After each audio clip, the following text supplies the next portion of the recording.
ඔන්න අදත් මං ආවා ඔයාලට සිම්පල් ලෙසන් එකක් අරගෙන. අද මන් ළඟ තව යාළුවෙකුත් ඉන්නවා. ඉන්න කාලට වෙන්නන්න යාව. ඔන්න ඉන්නවා යාළුවා. ඔයා. අද මම ඔයාලට කියලා දෙන්න හිතුවේ අපිට day to day life එකේ ඇහෙන හැබැයි වැරදියට පාවිච්චි වෙන වචන කීපයක් ගැන. අපි පොඩි කාලේ ඉඳන් අපි නොදැනුවත්වම වගේ ඒවා වැරදියට පාවිච්චි කරලා තියෙනවා. අද අපි ඉගෙන ගමු මොනවද ඒ වචන වැඩි නෑ චුට්ටයි පාක් වගේ තව මතකුත් කියන්න.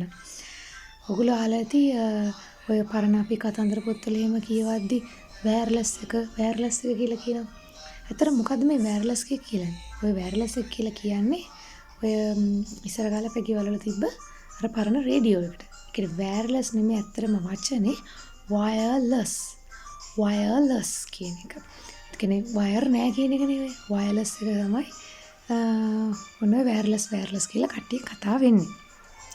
ඊළඟට තමයි පාරේ යනකොට එහෙම අපිට ඇහිලා තියෙනවා round about එක කියනවා. මොකද්ද මේ round about එක කියලා කියන්නේ? වටරවුම. ඇත්තට මේකේ හරිම වචනේ round about.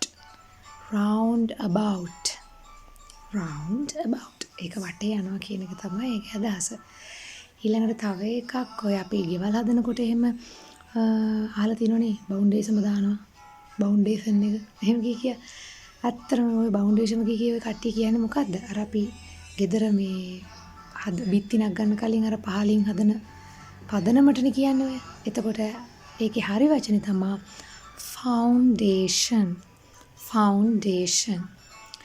ඊළඟට තව මොකද්ද? තව මට එකක් මතක් වුණා. ඒකත් අපි ඉස්සර අහලා තියෙන ඔය මේ කට්ටිය විශ්‍රාම එහෙම ගියාම කියන්නේ මේ ෆන්ට් එක හම්බුණා නැත්නම් ෆන්ට් එක හම්බුණා එහෙම වගේ වචනයක් ඇහෙලා තියෙනව නේද? ඇත්තටම මේ මොකද්ද මේ ෆන්ට් එක කියලා කට්ටිය කියන්නේ? එයාලගේ අර සේවක අර්ථසාධක අරමුදල ගැන තමයි ඔය කතාව වෙන්නේ. EPF ETF කියා ඔය අපේ දැන් පඩියෙන් කැපෙන්නේ. ආන්න ඒක. ඒකේ දිග වචනේ තමයි EPF කියලා කියන්නේ Employees Provident Fund කියන එක. සේවක අර්ථසාධක අරමුදල. ඔය ෆන්ඩ් කියන එක තමයි වන්ට එක අපිට ඇහෙන වචනේ. ඒකත් එක්ක මතක් වෙච්ච නිසා මම කියන්නම් ETF කියලා කියන්නේ Employees T Trust F කියන්නේ Fund.